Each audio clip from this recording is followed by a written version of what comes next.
Encardi no pé dele. Ele estava sempre em casa, que a gente morava no sítio. E ele falou para minha mãe, não, então eu vou batizar essa menina que eu quero ficar longe do sangue dela. E eu me lembro que no dia que batizava, aí falando dos irmãos contar a história, eu lembrei. Ele chamava os candidatos que se batizaram para dar uma palavra. E aí ele chamou um irmãozinho da roça, a gente também era da roça. E o irmãozinho falou com muita dificuldade, tadinho, não sabia nem onde pôr a cara, sabe aquelas pessoas que têm aquela dificuldade de falar? E aí duas mocinhas começaram a dar risada dele. Aí ele agradeceu tudo a hora com o irmão, aí ele falou assim, agora vem as duas aqui falar. Ei, a gente tem vergonha, mas você não tem vergonha de dar risada do irmão. Então tem que estar sempre preparado, né? Agora, você vai dar risada do outro e você não sabe fazer melhor? É difícil, né, amados? Eu nunca me esqueci do jeitão dele, sabe? Nunca mais a gente viu as meninas dando risada. Elas eram filhas de crente, estava sempre por ali. Mas, ó, ele curou as irmãs. Então, amados, hoje nós vamos falar sobre soberba. Essa mensagem está no meu coração já faz um tempo. Então vamos falar sobre soberba e a soberba do rei Nabucodonosor. Então é no livro de Daniel, no capítulo 4. E nós vamos vendo, porque é muita coisa para ler se for ler tudo. Aí, vamos ver. Nós vamos ler a primeira parte. No capítulo 4, no verso 19. Então Daniel, cujo nome era Beltesazar, esteve atônito por 1 hora. E os seus pensamentos o turbaram. Falou, pois, o rei e disse, Beltesazar, não te espante o sonho, nem a sua interpretação. Respondeu Beltesazar e disse, Senhor meu, seja o sonho contra os que te têm ódio, e a sua interpretação aos seus inimigos. O rei tinha tido um sonho, amados, e ele era uma pessoa extremamente soberba. Aí ele sonhou com uma árvore grande, como eu disse, não vamos ler muito, porque é muita coisa, né? Aí, no versículo 20, fala sobre o sonho, como era o sonho. A árvore que viste, que cresceu, ele sonhou com uma árvore muito grande, que cresceu, que tinha muitas folhas, que tinha muitos ramos, e os pássaros faziam ninho sobre ela. E aí Daniel dá a interpretação. A árvore que viste, que cresceu e se fez forte, cuja altura chegava até o céu, que foi vista por toda a terra, e cujas folhas eram formosas e o seu fruto abundante, na qual para todos havia sustento, debaixo da qual moravam os animais do campo e em cujos ramos habitavam as aves do céu. Aí Daniel diz para ele, esta árvore és tu, ó rei, que cresceste e te fizeste forte. A tua grandeza cresceu, chegou até o céu, e o teu domínio até a extremidade da terra. E quanto ao que viu o rei, um anjo, um santo que descia do céu e dizia, cortai a árvore e destruí-a, mas o tronco com suas raízes deixai na terra, atado com cadeias de ferro e de bronze, na erva do campo, e seja molhado do orvalho do céu, e a sua porção seja com os animais do campo, até que passem sobre ele 7 tempos. Esta é a interpretação, ó rei, e este é o decreto do Altíssimo que virá ao rei meu senhor.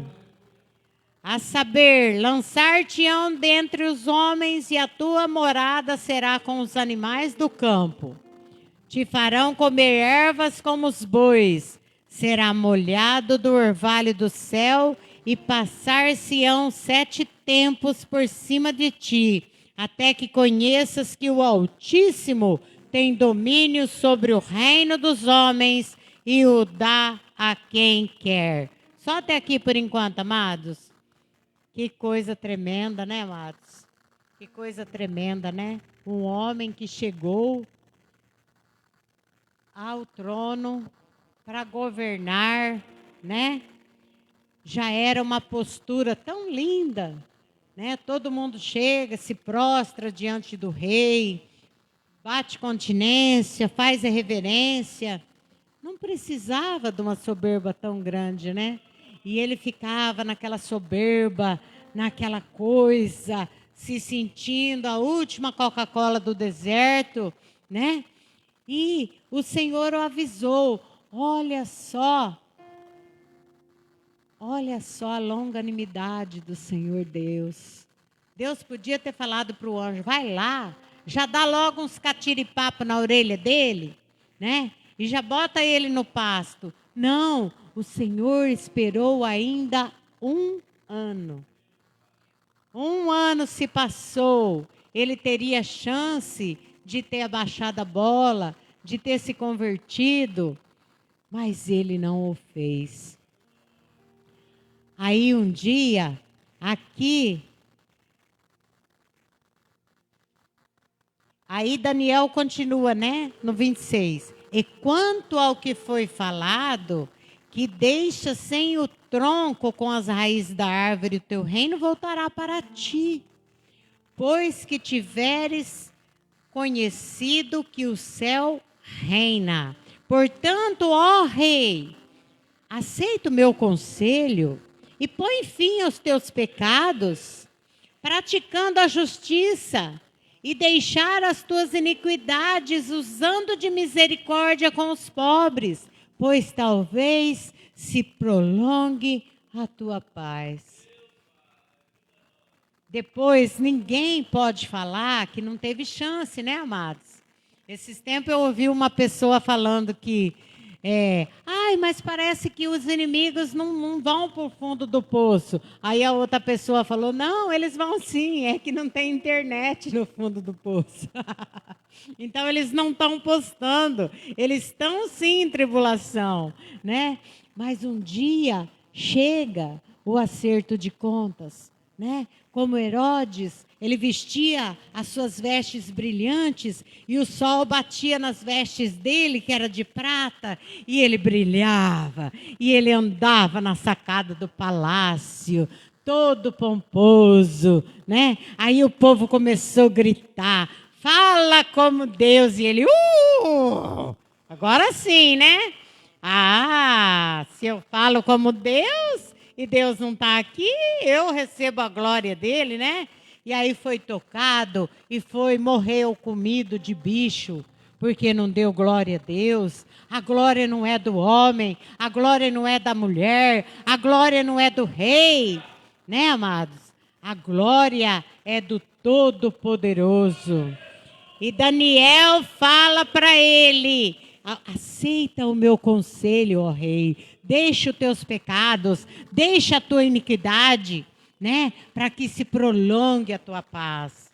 Mas não, aí depois de 1 ano, todas essas coisas, no 28, vieram sobre ti, ó rei, porque ao cabo de 12 meses, quando passeava no palácio real da Babilônia, aí falou o rei e disse: porventura não é esta a grande Babilônia, que eu edifiquei a casa real com a força do meu poder e para a glória da minha magnificência?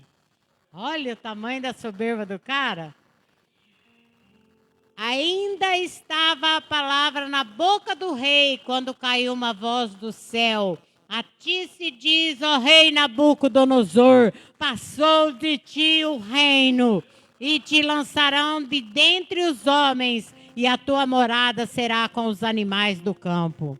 Far-te-ão comer ervas como os bois, e passar-se-ão 7 tempos sobre ti, até que conheças que o Altíssimo domina sobre o reino dos homens e o dá quem quer.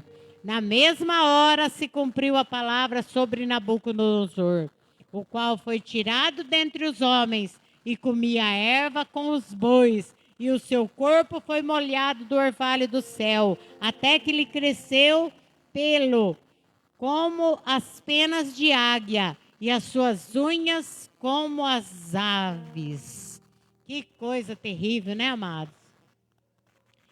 Então, a medicina fala que tem um negócio aqui chamado, eu até anoto, porque quando eu leio uma mensagem, eu começo a degustar ela, eu anoto alguma coisa, e eu tenho aqui anotado, deixa eu ver. A medicina chama de boantropia ou licantropia. Licantropia é o cara que vira lobo, né? Boantropia é um transtorno psicológico em que o paciente acredita ser uma vaca ou um boi. E os historiadores acreditam que ele foi acometido disso, né, com permissão de Deus, e passou a acreditar que ele era um bicho, né? E o reinado dele durou 43 anos e ele ainda morreu de morte natural. Mas antes disso, ele teve que ficar com os animais. Eu imagino, porque os animais, eles têm o coração tão purinho, né? A vaquinha deve ter falado, mas que estrupice é esse aí? Tá comendo aqui no meio de nós, né? Rapaz, é homem, um lobisomem, é uma assombração, é o quê?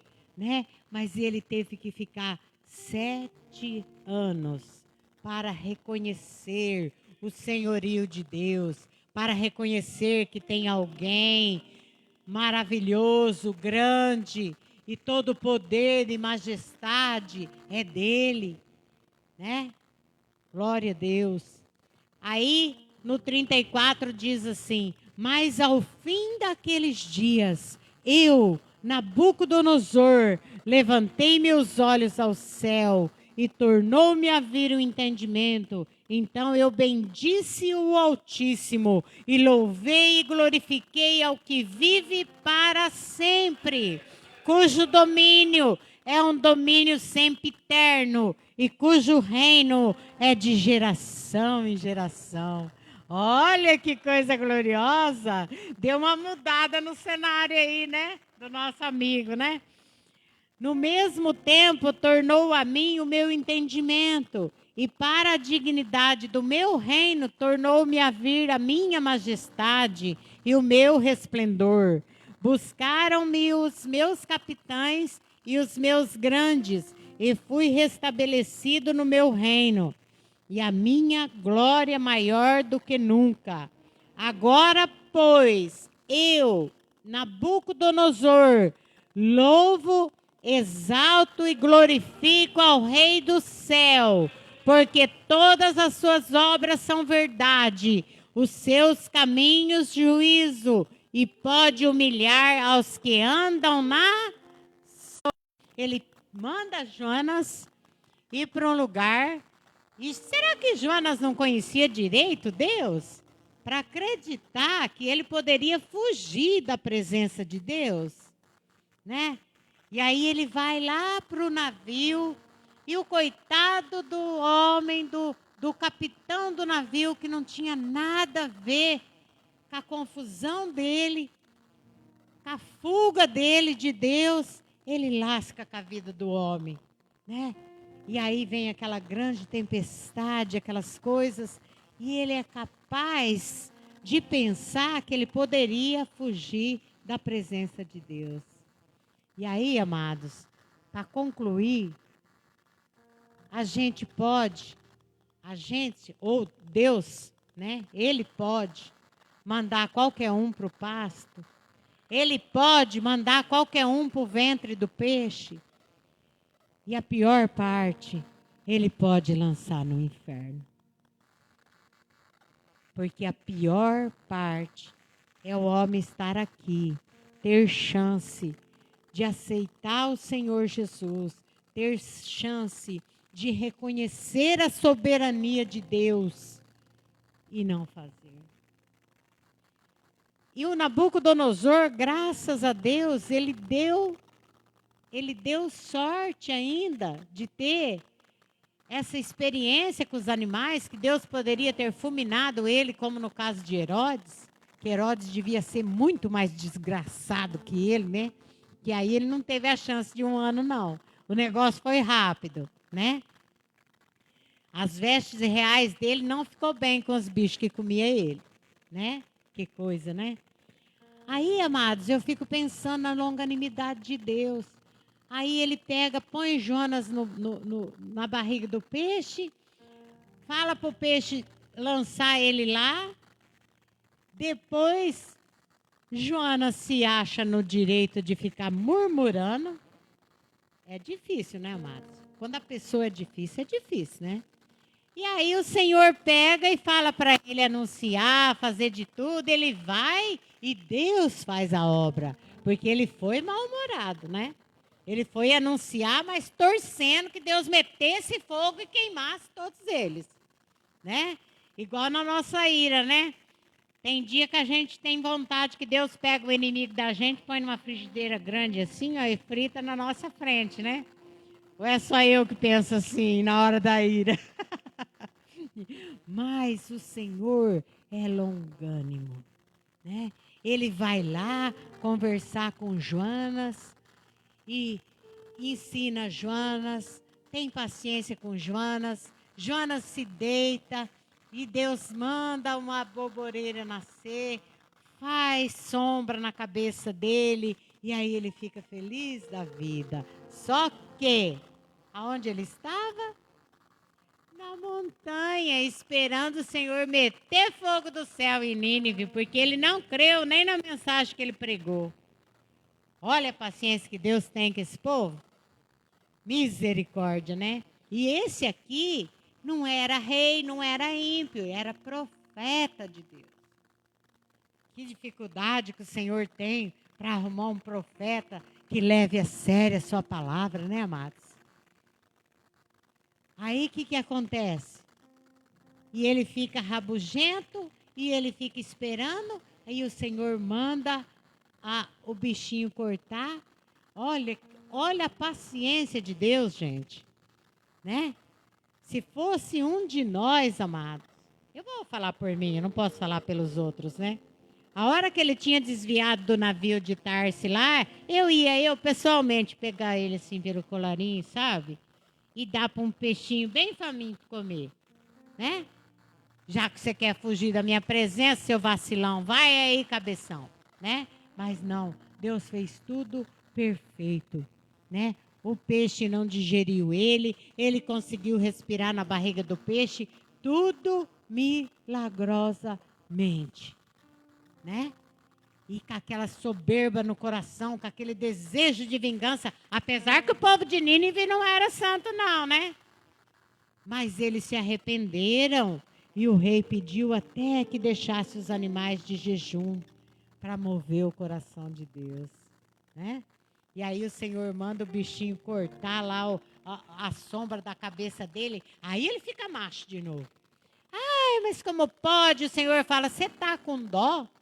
Você está revoltado por causa dessa plantinha que nasceu de manhã e de tarde morre? E você não está preocupado com esse pessoal todo?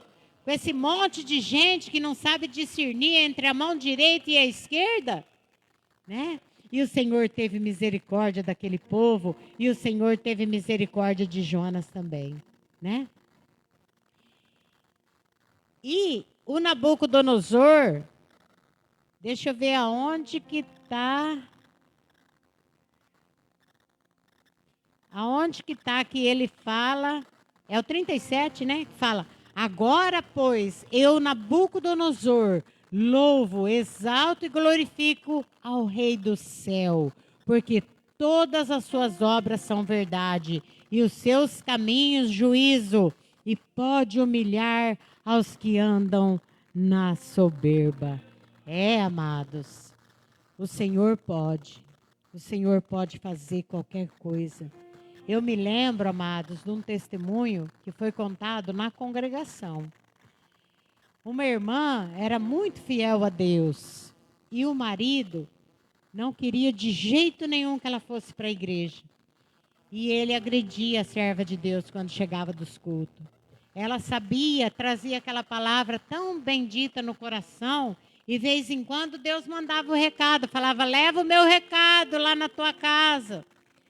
E aí ela chegava e falava: ó, Deus mandou falar. Ah, Deus mandou falar? Catava ela pro cabelo, esfregava a cara na parede. Fala pro teu Deus o que eu faço com a filhinha dele, olha. Fala para ele o que eu faço com a filhinha dele. Você que não para de ir naquela igreja, não, senão você vai ver o que eu faço com você. Aí, quando foi um dia, ela foi muito atribulada, muito triste. Igual quando meu filho estava preso, tinha dia que eu ia na igreja, eu tinha vontade, quando os irmãos começavam a ir embora, eu tinha vontade de me esconder, os bancos eram assim também. Eu tinha vontade de me esconder embaixo de um banco daquele e esperar o próximo culto. Só para ver o que o Senhor tinha para falar comigo da próxima vez. E eu sabia que eu ia sair de lá e eu ia enfrentar cada tribulação, cada Judas, cada coisa que, meu Deus do céu. Aquele meu netinho que veio comigo ontem era nenezinho. Eu levava ele comigo para a igreja. E aí, a hora que eu chegava em casa para entregar o meu neto, o meu coração sangrava, porque a mãe estava drogada. E eu sabia que às vezes não ia ser trocada a fralda dele. E não ia ser dada uma madeira para ele. Porque muitas vezes eu deixava a Monique no serviço. E eu ia para lá de manhã e sentava no portão. E eu escutava ele falar: mamãe, eu quero mamar. Ela falava: você quer apanhar de novo? Então quer dizer que ele já tinha apanhado porque ele queria mamar. E a gente levava o leite, a gente levava todas as coisinhas. É muito triste, né, amados? É muito triste. Então, teve fase na minha vida. Agora também não está fácil, mas já teve fase muito pior. E se eu estou aqui, foi porque o Senhor me sustentou, né? Voltando ao testemunho dessa irmã, a irmã teve um dia que chegou, estava no limite dela, e ela falou para o Senhor: Senhor, recolhe a tua filha, me põe num descanso. Aquele homem não tem mais jeito.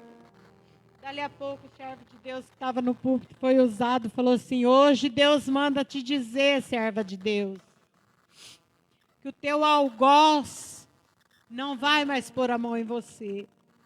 Ele é muito valente e forte. Eu tenho um mosquitinho na terra chamada Aedes aegypti. E ele, para mostrar que ele não é forte, esse mosquitinho vai ter com ele essa semana. E aí ele foi pescar, o mosquitinho foi lá, era dengue hemorrágica, chegou em óbito já no hospital. Não deu nem tempo, os órgãos dele já estavam tudo sangrando, tudo lascado. Então, amados, não tem soberba que o Senhor não abate, né? Não tem soberba que o Senhor não abate. Eu lembro que um dia a palavra veio também, num dia de muita angústia, e eu esperando que o Senhor ia falar assim: olha, eu vou abrir as portas, eu vou fazer isso, fazer aquilo. E Deus fala assim: olha, filha, não é tempo ainda. Eu vou apertar mais um pouco. E aí o Senhor abriu a minha visão e eu comecei a ver uma terra sendo preparada para plantio, tratores removendo raízes de árvore para cima, e aquela terra vermelha, aqueles homens tombando a terra.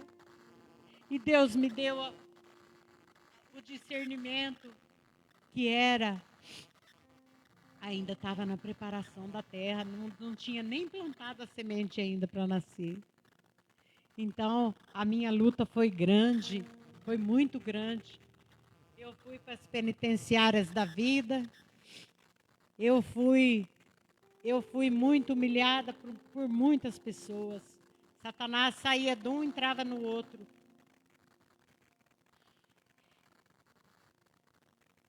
E para entregar o meu netinho, eu tinha 2 hérnias, porque eu fiz muitas cirurgias. Eu tinha 2 hérnias na barriga e eu entrava na penitenciária com um laudo médico para poder entrar de cinta.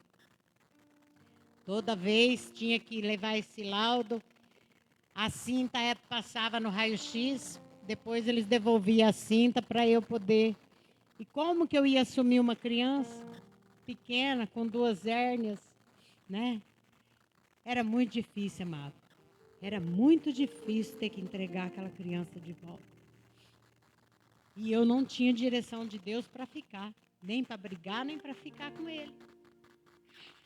Porque se Deus não der direção, o Filho de Deus, ele tem que ser guiado pelo Senhor.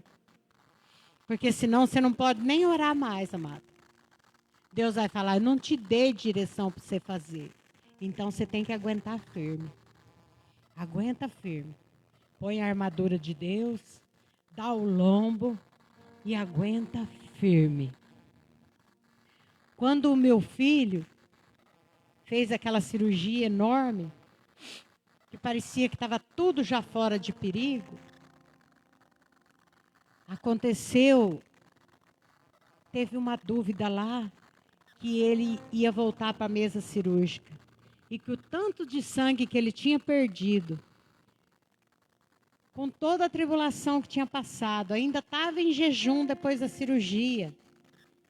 E aí eu falei, ai Senhor, misericórdia. Amados, não tem soberba quando a gente está passando uma prova, principalmente com os filhos. Porque é muito melhor bater no rosto da gente do que maltratar um filho. Eu nunca tinha dado uma carteirada em ninguém, que eu tenho a capelania federal. Eu nunca tinha dado uma carteirada em ninguém. Aquele dia eu fui obrigada a dar na moça.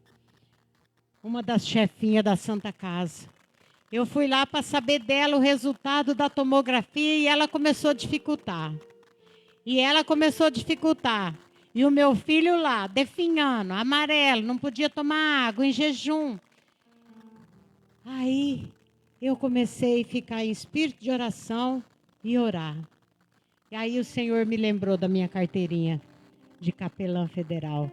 Eu tirei e falei para ela, olha, até agora eu falei como a mãe do paciente, agora eu estou falando como capelã federal que sou.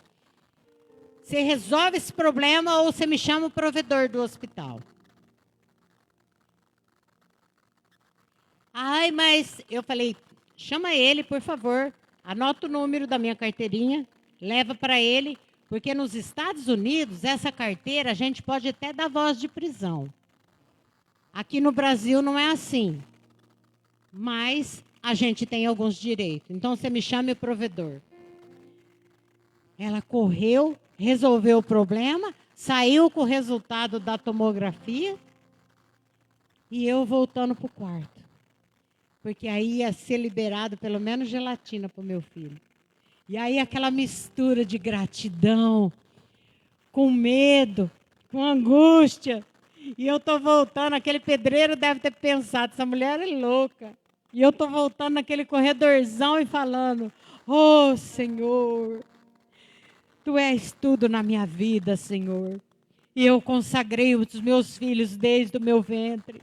Eles são teus, Senhor. Não dá esse gosto de Satanás levar o meu filho. Não deixa ele pôr o dedo no meu filho. E eu estou indo, agradecendo e ao mesmo tempo com medo. E eu falava para o Senhor, eu não posso esconder nada do Senhor. Eu não posso disfarçar nada, Senhor. Que eu estou indo daquele jeito, esvaído em lágrimas. Um pedreiro sai assim no corredor, deu bem de frente comigo. E eu continuei orando e fui. Chegou no quarto, estava todo mundo se mexendo. porque falaram que a mãe do paciente ia falar com o provedor.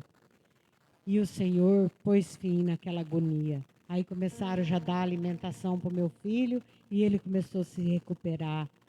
Mas, amados, a gente não pode ter soberba. Porque aonde a gente for, se você chegar carregado de soberba, o Senhor tira as mãos dele. E a gente se vira. E aí a gente vai ter que se virar até com mosquitinho Aedes aegypti, que matou aquele homem valentão, que batia na filha de Deus, que arrastava o rosto dela na parede e falava: eu quero ver o teu Deus te livrar da minha mão. E o Nabucodonosor teve a sorte de ter um encontro com Cristo, de ter um encontro com Deus, né? Que naquela época ainda não era Cristo, era o papai. Então, e se converteu e ele mesmo falou, né? Que ele pode humilhar aos que andam na soberba. Ele aprendeu a lição, né, amados? Então, o Senhor Jesus, ele quer que nós aguentamos firme. Lá em Efésios fala da armadura de Deus, para a gente vestir a armadura, para a gente vestir o capacete da salvação, a espada de espírito, que é a palavra, e a gente aguentar, e a gente suportar. Porque do mesmo jeito que levanta aquele vento, igual levantou o Euroaquilão, quando Paulo estava viajando no navio para a ilha de Malta. Levantou um vento chamado Euroaquilão e chicoteava o navio. E foi 14 dias e 14 noites, né? Mas o Senhor falou para Paulo: não vai perder ninguém. O navio não vai salvar, mas não vai perder ninguém. Da mesma forma que se levanta um Euroaquilão na nossa vida, ele pode terminar a qualquer momento. Glória a Deus, né, amados? E o Senhor Jesus nos deu a graça de passar, e eu vi aquela terra sendo mexida, aquelas raízes viradas para cima, e eu sabia que ainda não era tempo nem de plantar a semente. Imagina ver nascer e dar fruto. Foi longe, mas naquela trajetória, eu não sei o que Deus fez. Eu passei Natal, eu passei Ano Novo, eu passei Dia das Mães, eu passei Dia da Criança, eu passei Dia dos Pais, mas eu pregava lá. A hora que eu saía lá fora, eu olhava e eu falava: Senhor, o Senhor é na minha vida mesmo. O Senhor sustenta essa formiguinha. Porque é só pelo Senhor que eu estava valente lá, pregando a tua palavra. Eu sempre falo que quando eu estou mal, eu quero pregar, porque eu recebo aquela adrenalina do céu e eu passo dias com aquela unção, lembrando das coisas que eu preguei. O meu netinho fala: vó, você gosta de ouvir você pregar, né? Que eu tenho uns vídeos no meu canal e eu boto eu pregando e eu falo: ô Senhor, foi eu mesmo que falei isso. Pelo teu Santo Espírito, né? Então eu falei para ele ainda, falei: filho, o pregador tem que gostar de se ouvir pregando, porque se ele mesmo não se aprovar, ele lascou. Né, pastor? Aí ajuda nós, Senhor, né? E eu olhava e eu falava assim: Senhor amado, eu me lembro que um Dia das Mães, eu preguei lá. Desculpa, amados. Diz que sempre que a gente fala de algo que você passou, a gente vive de novo, né? Eu preguei lá aquele Dia das Mães e eu via 2 rapazes chorando, mas chorava muito perto, assim, da onde eu estava pregando. Depois eu descobri que aqueles 2 eram os irmãos do comando. Eu não sei o que Deus fez naquelas pregações. Eu não sei. Mas alguma coisa Deus deve ter feito, né? Se não for aqui, lá nos tabernáculos eternos, nós vamos saber. E aí, eu falei para os presos,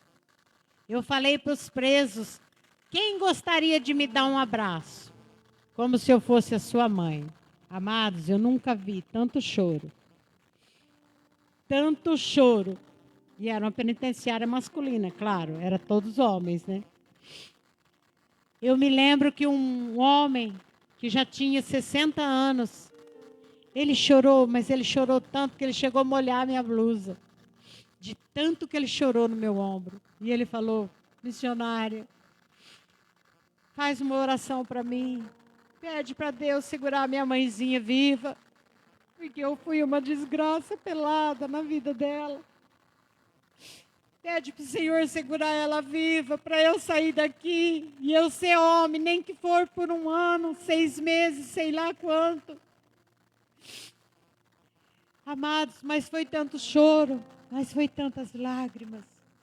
Aquele Dia das Mães foi muito, muito, assim, lucrativo para o reino de Deus, eu penso, né? Eu creio que houve arrependimento, eu creio que houve o mover do Espírito, né? E o rapaz que estava lá também, o pastor Murilo,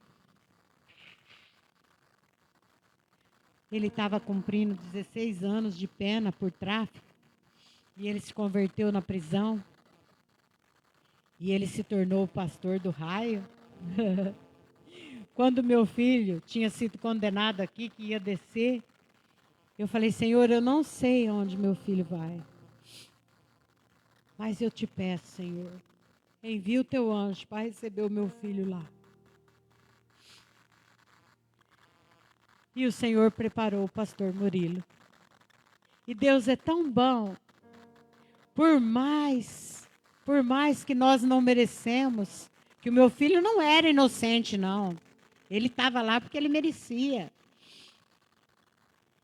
Por mais que nós não merecemos, o Senhor capricha de um tanto, que o Senhor, além de preparar o pastor Murilo para receber ele foi morar dentro do raio do pastor Murilo. O pastor Murilo, todas as noites, orava com eles, lia a palavra depois que fechava a tranca e orava por eles. Olha que coisa gloriosa.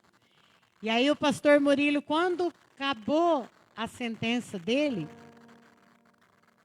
eu nem perguntei até que hora que eu vou, aí você me dá um sinal. Aí, quando acabou a sentença do pastor Murilo, ele foi para a terra da mãe dele, e ele começou a trabalhar com a iFood, com isso e aquilo. E logo o Senhor o recolheu. Que coisa gloriosa, né, amados? Logo o Senhor o recolheu e levou para si. E aquele homem era uma bênção de Deus. Lá no livro de Isaías 57, no versículo 1, se a Paulinha puder pôr, por favor. Eu me lembrei dessa palavra quando o pastor Murilo se foi. Isaías 57, 1 fala assim, ó: perece o justo. Tem tradução que fala: morre o justo.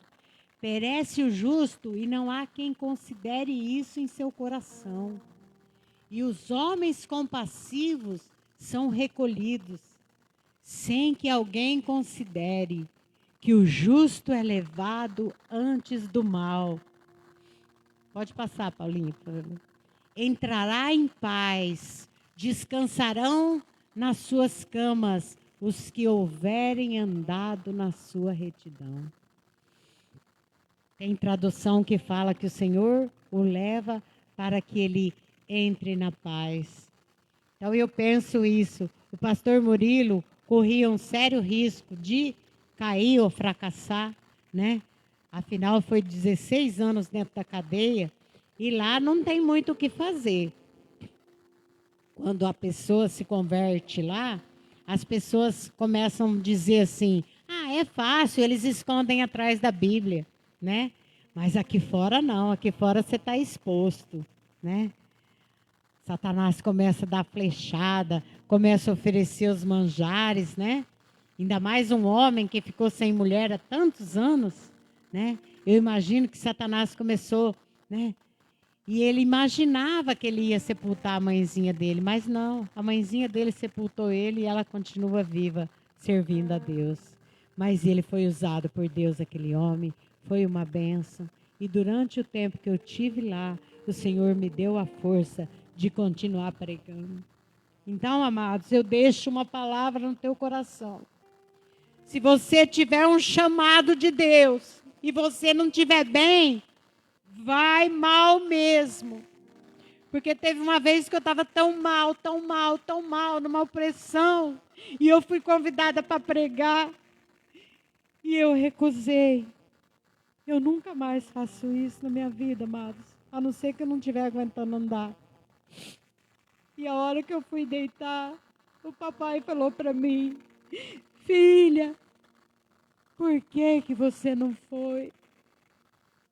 Era só você abrir a tua boca que eu ia encher. Eu fiquei com muita vergonha. E eu falei: ô pai, me perdoa, me perdoa. E aí teve outras oportunidades de eu ir. E eu fui chamada para pregar de surpresa. E eu não estava bem, eu tinha pedido até para o Senhor enviar um anjo para mandar uma palavra. Eu cheguei lá, a irmã falou assim: eu pedi tanto para Deus mandar um anjo para pregar, e era você o anjo. Eu falei assim: oh meu Deus, então hoje vai se cumprir a palavra. Eu vou abrir a minha boca e o Senhor vai encher. Né, amados? A gente não tem que se preocupar com o esboço. Nós temos que nos preocupar com aquilo que o Senhor quer falar. Porque muitas das vezes a gente nem lembra mais daquele testemunho. Está lá empoeirado no fundo da gaveta. E você começa a falar e o Senhor te honra. Muito obrigada, meu irmão. E o Senhor te honra, né? E você lembra daquele testemunho? Às vezes era porque naquele dia alguém precisava ouvir, né, amados? Alguém precisava ouvir. E o Senhor prepara tudo. O Senhor, Ele nos guia e nos dá a direção de tudo. Eu gosto muito daquela palavra que fala que a paz do Senhor, a paz de Deus nas nossas vidas é o nosso árbitro, né? É o nosso juiz. Então, as coisas de Deus, se a gente tem paz, tem que ir com humildade e deixar o Senhor fazer, né? Tem hora que às vezes eu estou lavando louça e vem uma mensagem assim maravilhosa no meu coração. Eu falo: meu Deus amado, por que vem tanta mensagem assim a hora que eu estou pregando? Eu não sou tão legal igual aqui. Mas é lá, o Senhor está tratando só comigo. Quando está diante da igreja, o Senhor vai falar com cada um. Porque Ele conhece as nossas necessidades. Ele conhece as nossas dores. Ele conhece, né, aquilo que a gente precisa se alimentar. Nós precisamos daquela nutrição, daquela palavra. Né, amados? E o Senhor é bom. E que a soberba não atinja os nossos corações. E que a rebeldia de Jonas não atinja os nossos corações. E que nós reconheçamos que estamos aqui por causa do Senhor. Né? Não é por nossa causa. Não é para ter título. Não é para ter fama. Né?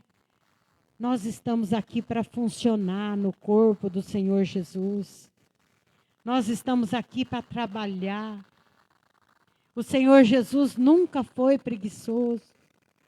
Até depois que Ele ressuscitou, que Ele aparece lá, Ele pergunta para os discípulos: filhos, tem algo para comer? Não, não pegou nada não. Eles nem reconhecem o Senhor, né? Aí a hora que o Senhor fala assim, ó, lança a rede do lado direito.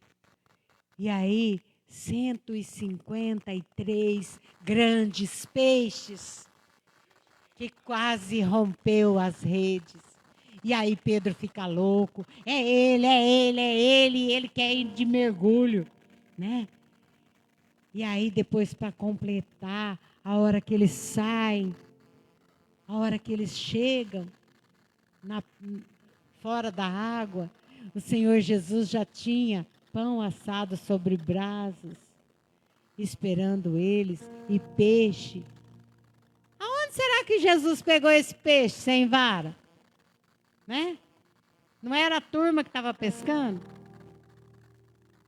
E esse pão, e as brasas, e tudo, da onde? De uma hora para outra. O Senhor Jesus sempre foi trabalhador. Não à toa que ele disse, o meu pai trabalha até agora, e eu também devo trabalhar. Né? Então, se o Senhor Jesus assava o pão, o peixe, e sustentava e servia os seus alunos, porque ele era o mestre. Imagina eu o que não posso fazer, o que não tenho que fazer, né, amados? Não é só o pastor que tem que catar piolho de ovelha, não. Nós também temos que ajudar. E quando o Senhor Jesus lavou os pés dos discípulos, Pedro começou a ratear, Pedro começou a murmurar, mas pensando bem, Pedro não pegou a bacia, era de costume. Ninguém pegou a bacia, somente o Senhor Jesus e lavou os pés. Aí ele não queria que lavasse os seus pés. Aí o Senhor Jesus fala para ele, né? Que se ele não lavasse os pés dele, ele não ia ter parte com ele. Sabe por quê que ele não queria que o Senhor Jesus lavasse? Porque esse serviço era dos escravos. Então, amados, vamos encarar o que tiver para nós fazermos com o maior bom grado, porque o Senhor Jesus fez serviço de escravo. Né? E eu louvo a Deus por Ele ter enviado o seu Filho amado, Jesus Cristo. Eu falo francamente, amados, às vezes a pessoa pensa que a gente romantiza, mas eu tenho dó de quem tem o coração duro. Porque quando eu tive a Monique, e eu cheguei em casa com ela, que eu fui amamentar ela, eu comecei a olhar as mãozinhas, os dedinhos tão fininhos, gente, as unhinhas, aquelas coisinhas. Meu Deus amado, cabeludinha, aquela coisa mais linda do mundo, eu comecei a olhar para ela. E eu tive a certeza absoluta naquela hora que eu morreria por ela, que eu viraria uma leoa se alguém se levantasse contra minha filha. Agora imagina Deus enviar o seu filho amado para morrer por um bando de assassino, por um bando de covarde, por um bando de rebelde. E ele ter que aguentar ver o seu filho na cruz do Calvário por amor a nós. Né, amados? Então vamos cravar a nossa soberba na cruz do Senhor Jesus. Vamos cravar a nossa rebeldia, arregaçar as nossas mangas e lavar os pés dos nossos irmãos. Né? Se possível for, vamos assar o peixe e o pão e vamos servir. Porque ministrar, amados, é servir. Tem tanta gente que pensa que pegar um microfone é ficar melhor que o outro e começar a dar chibatada no outro. Ai de quem chicotear as ovelhas por quem Cristo morreu, amado. Né? Pelo contrário, ministrar significa servir. Né? Tem aluno de Cristo aqui hoje? Tem algum aluno aqui? Glória a Deus. Amados, eu louvo a Deus pela minha oportunidade, agradeço em nome do Senhor Jesus. Me perdoa se eu estendi o horário que eu esqueci até de perguntar. Deus abençoe pela oportunidade. Deus abençoe os amados pela atenção. Espero que a palavra tenha falado nos nossos corações e que nós possamos estar aqui sempre reunidos para exaltar e engrandecer aquele que lavou os pés dos discípulos, aquele que assou o pão e o peixe, aquele que foi até a cruz do Calvário, né? E agora, amados, ele voltou depois da ressurreição. Eis que é-me dado todo o poder nos céus e na terra. Então, toda vez que nós precisarmos de força, precisarmos de poder, saibamos que nós temos aquele que recebeu todo o poder no céu e na terra. Amém, amados? Eu agradeço a minha oportunidade em nome do Senhor Jesus.